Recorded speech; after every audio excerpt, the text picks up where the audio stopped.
This is the Bart Jarm Dao double swords, butterfly swords from the traditional Wing Chun Kung Fu system. It uses the same principles that guide the empty hand application of Wing Chun, obviously adapted for use with the swords, along with counterattacks that spring from the defences. The form develops both arm and leg coordination, as well as a flow and continuity of movement. It's clearly a traditional weapon, and the applications are against the pole and the swords, as well as many other blunt and edged weapons found in the Chinese martial art armory.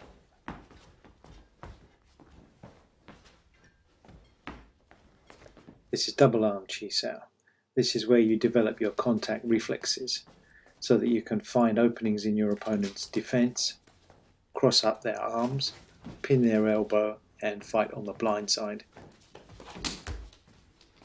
all using the sense of touch. In Chi Sao practice, you use both your visual and contact reflexes. You're watching for your opponent's weaknesses. It's very important during Chi Sao practice that you're not actually thinking of anything.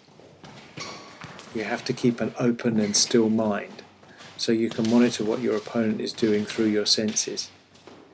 If you think or plan your moves, you break flow. This is because everything is moving at the speed of reflex action, not at the speed of mental thought. So if you start thinking about what you're doing, you throw your timing off. You have to let your reflexes guide your movements. Meditation plays an important part in the practice. It is putting your mind to one side. You learn, in effect, to get out of your own way. This, of course, only applies once you have developed your contact reflexes and sensitivity to a high standard.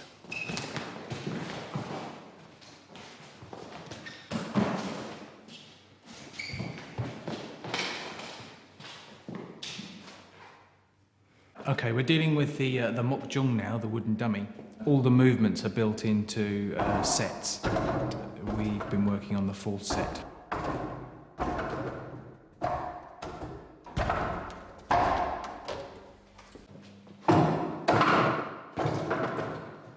When you come down to here, it's a Can Sao, okay? Because he's doing a back fist, all right? So you've got to be blocking it.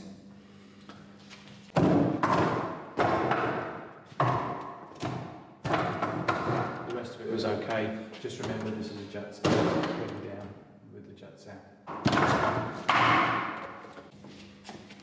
As you train on the traditional Wing Chun wooden dummy, you move through two different distances, contact distance and exchange distance.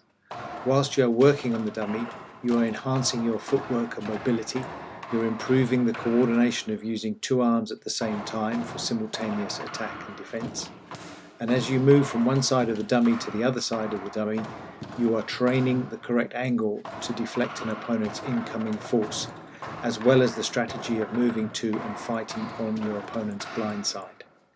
You are learning a flow and continuity of movement from one technique to the next technique to allow you to continue your attack through onto the opponent.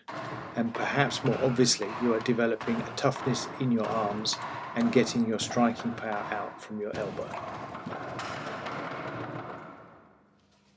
Okay, that's it.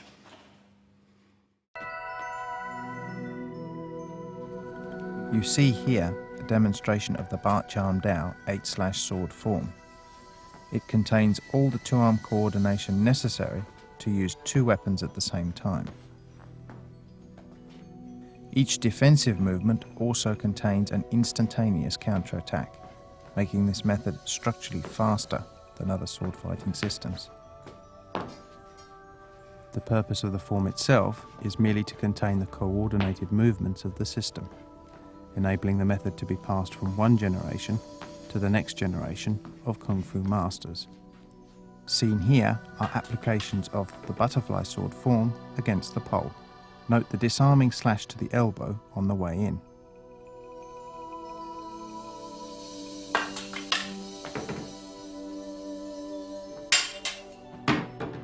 This time the disarming slash is against the opponent's exposed hand.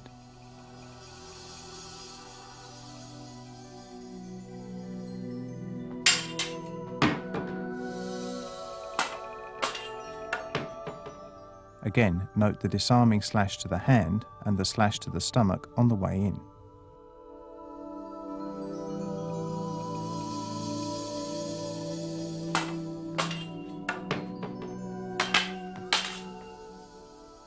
The attacking weapon is parried to the outside to take control of the centre.